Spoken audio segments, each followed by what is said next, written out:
YouTube, what's going on? It's your boy Carl coming back at you from Golden Grimmer Productions. This time around, the long-awaited video, my return to reactions. The greatest all-around player, Larry Bird. If you are new, please like, share, and subscribe to the channel. I greatly appreciate it. It helps me out tremendously. In this video, I'm going to pose that question. Is Larry Bird the greatest all-around player of all time? Or was he the model for the greatest player of all time that was to come, i.e. LeBron James? So let me know in the comment section below. Also, if you let me know what other videos you would like to see me do, what would you like to see me react to, let me know, man. So let's hop straight into it.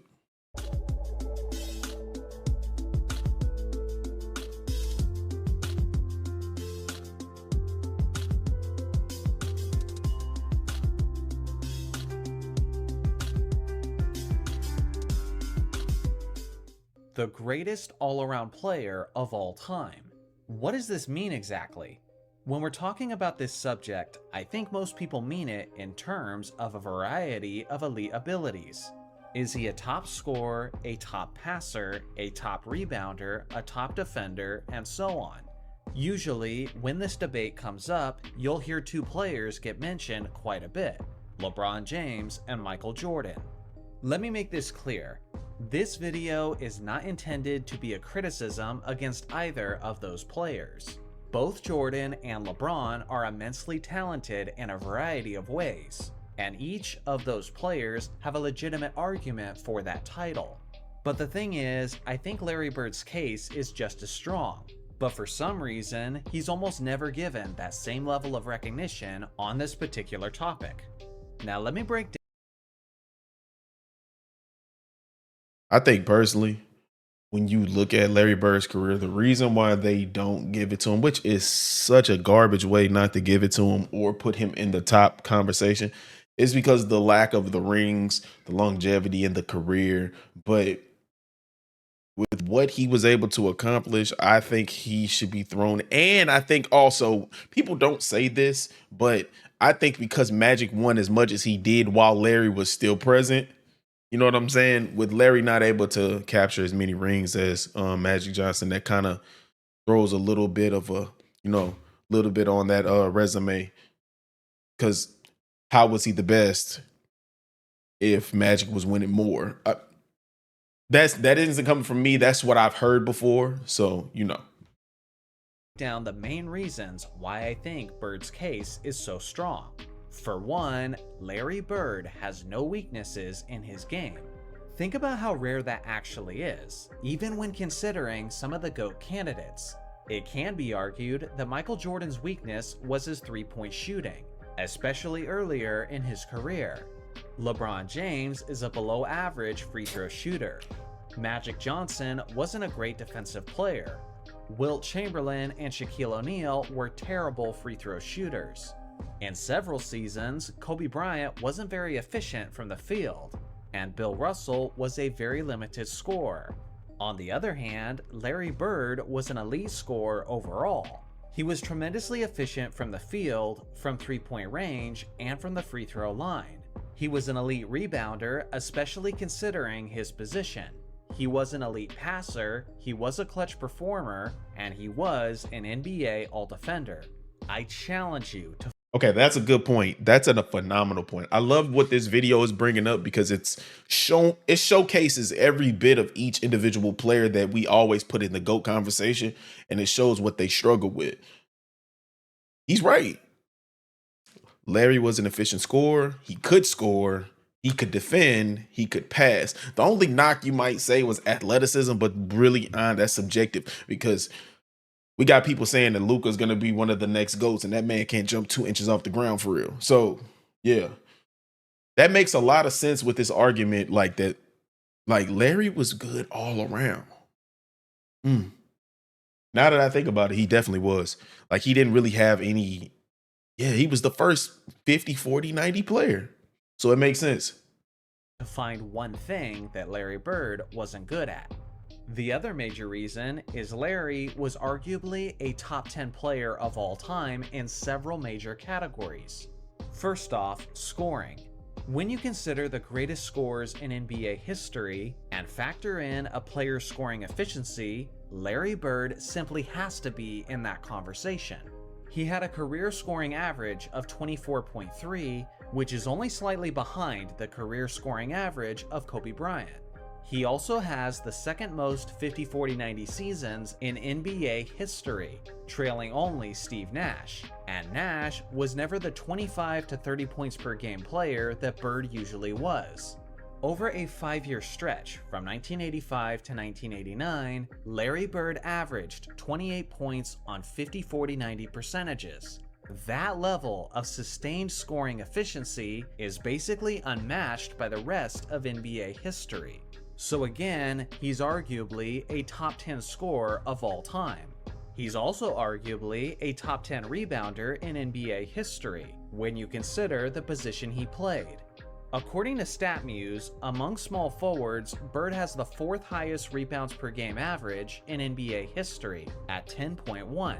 The thing is, every other player in the top 8 spots all played in the 1960s, which was easily the most inflated rebounding era in the game's history, and that was due to lower field goal percentages and a faster pace of play. The closest small forward to Larry Bird in rebounds per game who didn't play in the 1960s was Shawn Marion, who wasn't even close to Larry's numbers.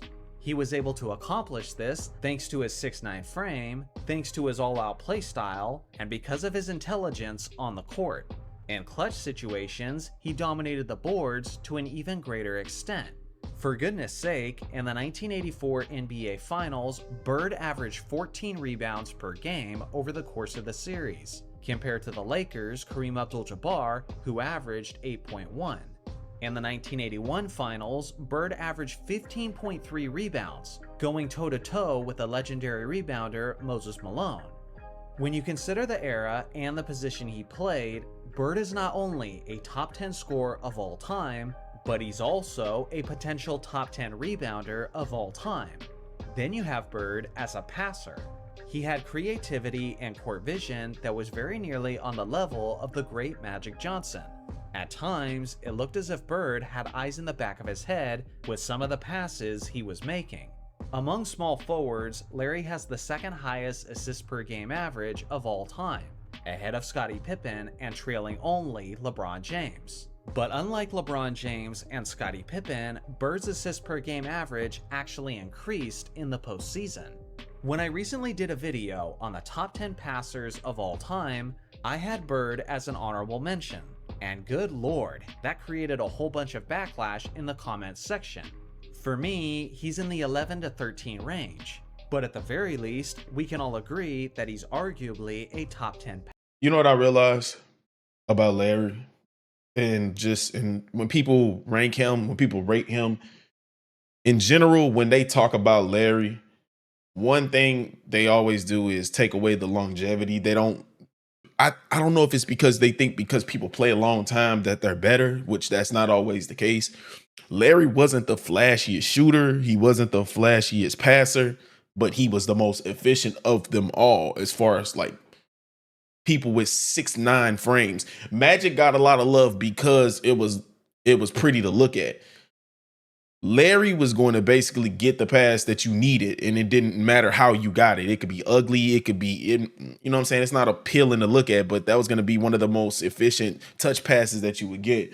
So I think because of how it looked and how he played his game, a lot of people just overlooked it, but Larry was just as good as all of these players.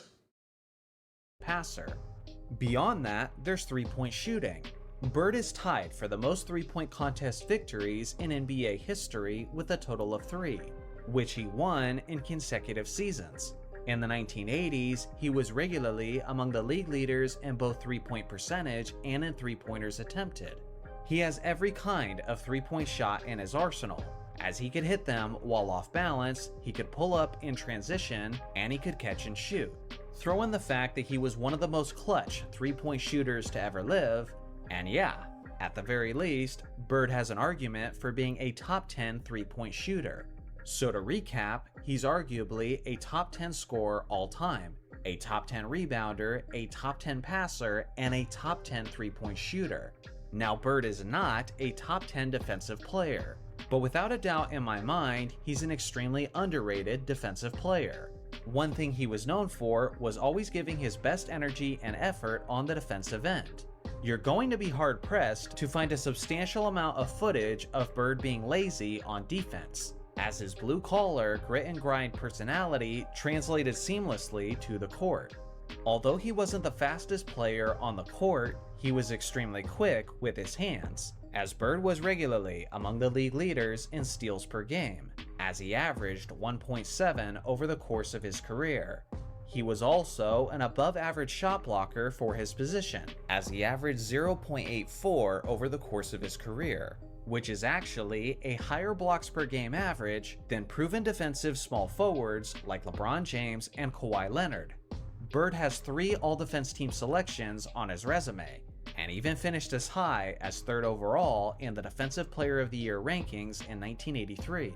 If it wasn't for his humility, he would likely be the NBA's record holder for the most steals in a single game, seeing how he got a total of 9 in only 3 quarters against the Utah Jazz in 1985. Despite sitting out the 4th, Bird was just 1 steal shy of the illustrious quadruple-double.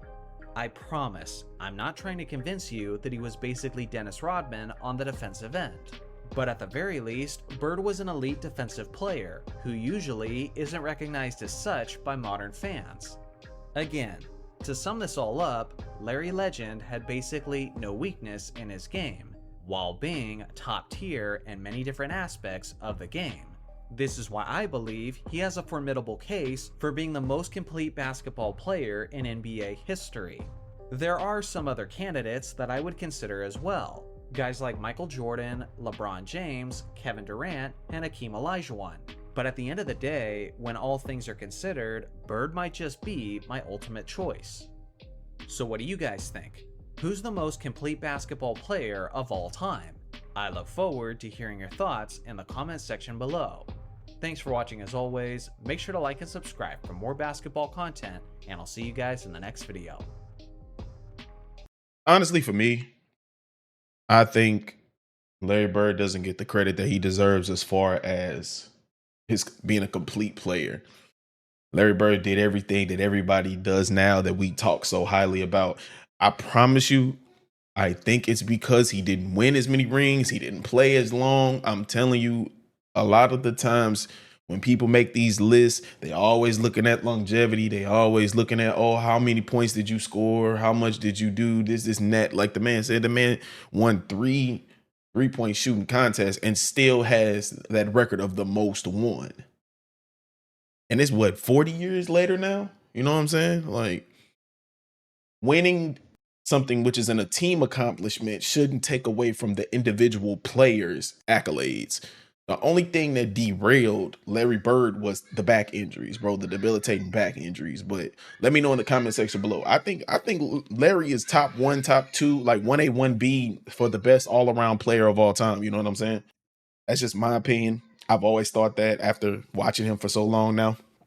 But it's been your boy Carl from Golden Grimmett Productions. Until the next one, peace.